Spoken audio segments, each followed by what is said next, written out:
switching up the vibe today and we're actually filming in my kitchen. I don't know why, I just feel like filming in here today. I normally always film in my office or in my bedroom. You know what? I'm kind of sick of having the same backdrop, so today we are filming in my kitchen. January's TBR is quite ambitious, if I do say so myself. I have no idea if I'm actually going to be able to read all of these books, but you know what? I'm going to try my hardest to read them because I am excited about these books. They sound so good and they are highly recommended by a lot of you guys, so hopefully I can get through them this month. But the first book that I want to read is Dating Dr. Dill by Nisha Sharma. The cover is so cute. I don't know, I just love how the female looks like a badass female. Even though it's a cartoon, she still looks badass, you know what I mean? I'm just vibing with the cover. Karina dreams of having a love story like her parents, but she prefers restoring her classic car to swiping right on dating apps. When her father announces he's selling her late mother's home, Karina makes a deal with him. He'll gift her the house if she can get engaged in 4 months. That is so wrong. But her search for a soulmate becomes impossible when her argument with Dr. Prem Verma, host of the Dr. Dill show, goes viral. For some reason, my brain wanted to read that as the Dr. Phil show. Now the only man in her life is the one she doesn't want. Dr. Prem Verma is dedicated to building a local community health center, but he needs to get donors with deep pockets. The Dr. Dill show was doing just that until his argument with Karina went viral. That's when Karina's meddling aunties present Prem with a solution. Convince Karina he's her soulmate and he'll regain funding for his clinic. Even though his views on love matches and arranged matches conflict with hers, Prem finds the more he's with Karina, the more he begins to believe she's the woman he wants to spend the rest of his life with. But for Prem and Karina to find their happily ever after, they must admit that hate has turned into fate. This is very much enemies to lovers, and I love a good enemies to lovers book. So I'm really excited to start this. This is probably going to be one of the first books that I read in January because it sounds so good. And then we have When in Rome, which is, I guess, a take on Audrey Hepburn's Roman Holiday. It has the same vibe. This is Grumpy Sunshine. Basically, the main character, Amelia Rose,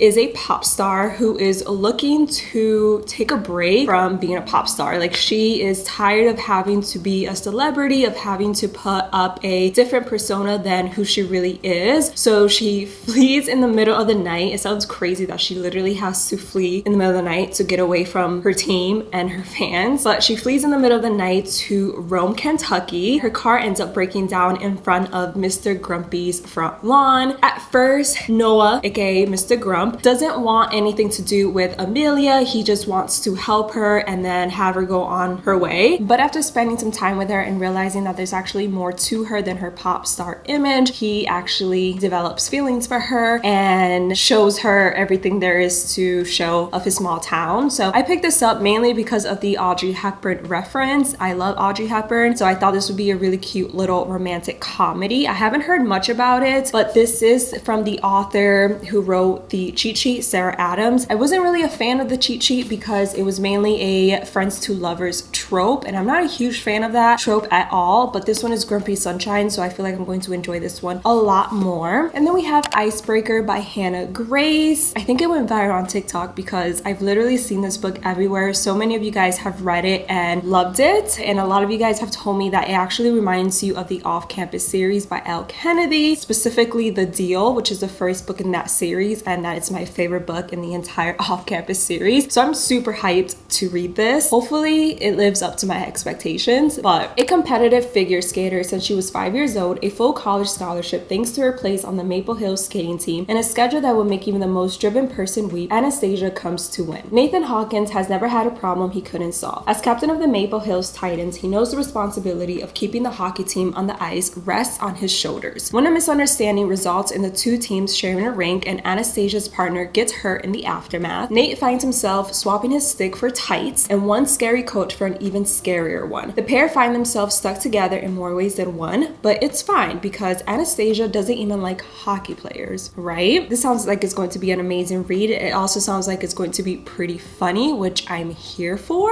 And again, it's very much giving me off-campus vibes, so I'm excited. Then we have The Hunting Party by Lucy Foley. If you guys remember, I read The Guest List last last year, and it wasn't my favorite book at all. I didn't really even enjoy it, if I'm being honest, but I decided to give Lucy Foley a second chance. This one is basically about a group of friends who go on a New Year's Eve reunion together in the remote Scottish wilderness, I guess. One of the friends ends up dead, and the murderer is actually in the friend group, so they have to figure out like who murdered their friend. It looks like it's the exact same format as the guest list, but you know what? I'm going to give it a chance, and hopefully this book is surprisingly good. I don't know. I thought I would just give this author another chance. The next book is a book that I've been wanting to read for literally months, and I'm finally getting around to reading it. My voice, what is going on right now?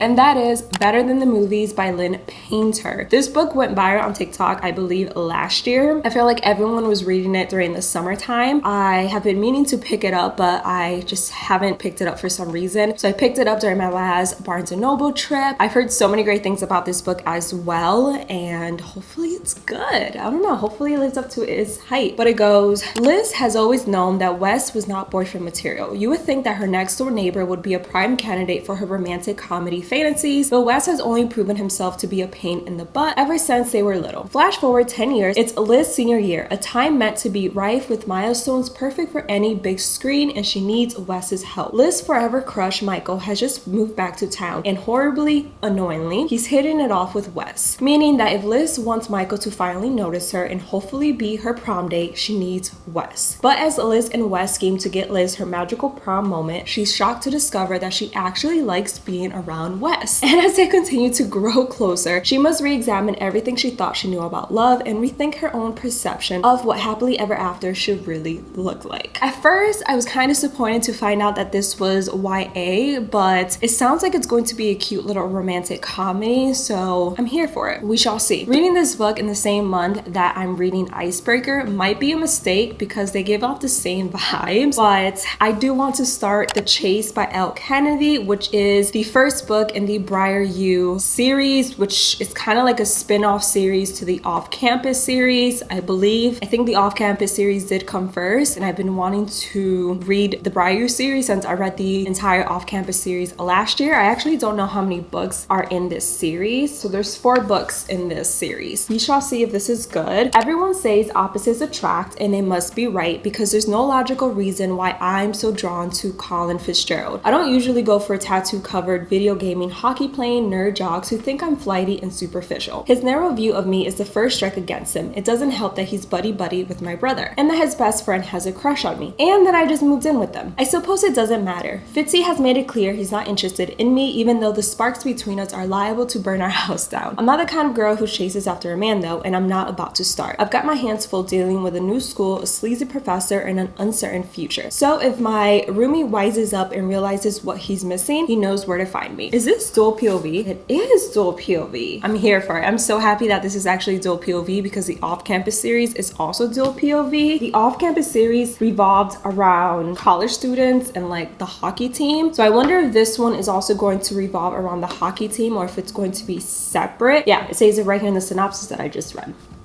He's a hockey player.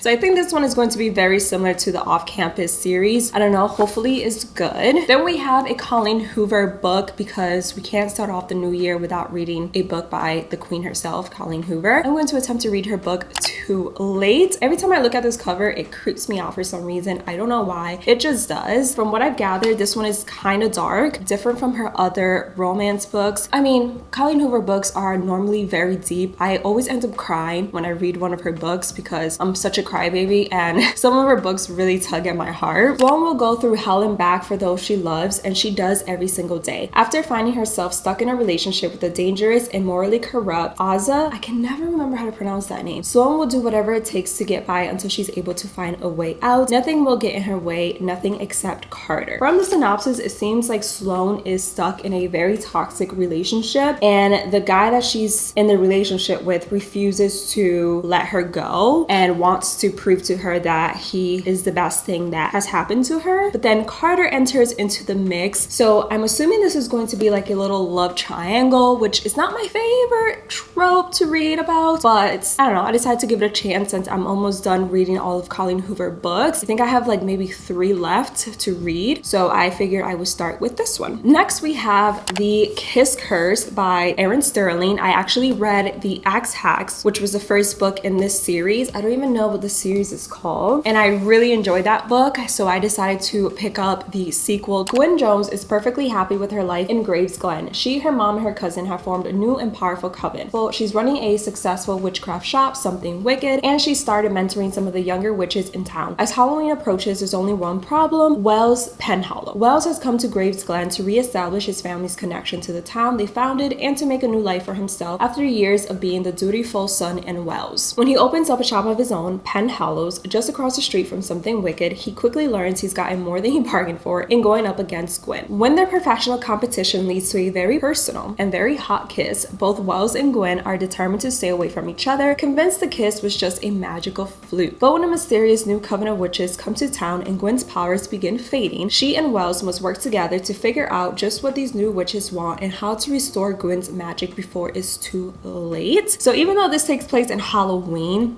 I'm going to read it in January because why not? I fell in love with Gwyn's character in The Axe Hack, so I'm actually really excited to read her story. These next 2 books are me being a overachiever because they're thick as hell, and again, I don't know if I'm going to actually be able to get to these books, but I want to. The first one being By a Thread by Lucy Score. Look how beautiful that cover is, you guys. I don't know, I love the simplicity of the little black dress. This is a grumpy sunshine workplace romance, which I'm here for, and it's dual POV as well. You guys already know I'm a sucker for dual POV. It basically follows the 2 characters, Dominic and Allie. Dominic turns out to be Allie's boss, her coworker, I'm not quite sure, but he doesn't want her working in his office, so he's on a mission to get her to quit. And Allie seems to be like, I'm not going anywhere, you can't get rid of me that easily. So I don't know, I feel like this is going to be a really cute little, again, romantic comedy. It is quite thick. Look how thick this book is. I've heard really good things about this book. You guys have raved about it, so I figure I would give it a chance. One of these days, I'm going to read Things We Never Got Over by Lucy Score. It is literally collecting dust in my TBR cart. I just haven't gotten around to reading it, but I want to read By a Thread first since it's more up my alley. It's a romantic comedy, and I don't think Things We Got Over is a romantic comedy. I think it's a little more serious. So we're starting off with By a Thread, and then we'll upgrade to Things We Never Got Over. The last book that I want to read this month, can you guess by the back cover? It is A Quart of Silver Flames by Sarah J. Maas. This is the only book that I have not read from the Court of Thorns and Roses series. This book actually follows Nesta, who is my least favorite character in the entire series. I hated her in the first 3 books. I just hated her attitude, but so many of you guys have told me that her character is actually redeemed in this book and that you actually fell in love with her character after reading her love story. Nesta has always been prickly, proud, swift to anger, and slow to forgive. And since the war, since being made high fae against her will, she struggled to forget the horrors she endured and find a place for herself within the strange and deadly Night Court. The person who ignites her temper more than any other is Cassian, the battered, scarred winged warrior who is there at Nesta's every turn. But her temper isn't the only thing Cassian ignites. The fire between them is undeniable, and it only burns hotter as they are forced to work closely together. As the threat of war casts its shadow over them once again, Nesta and Cassian must battle monsters from within and without as they search for acceptance and healing in each other's arms. I loved Cassian's character in the first couple books, so I'm actually really excited to read this book because of him, not so much because of Nesta, but hopefully I end up liking her after I read this. I don't know, we shall see. Also, is it true that they're making a TV show based on this series? Because I would be super excited for that if that is true. So these are all the books that I want to read in January. Let me know in the comments below what books you're planning to read this month. I would love to know. And that is pretty much it for today's video. I really hope you guys enjoyed watching. If you did, don't forget to give it a big thumbs up. Don't forget to subscribe. I would love to have you a part of my channel, and I'll see you guys in the next one. Bye guys.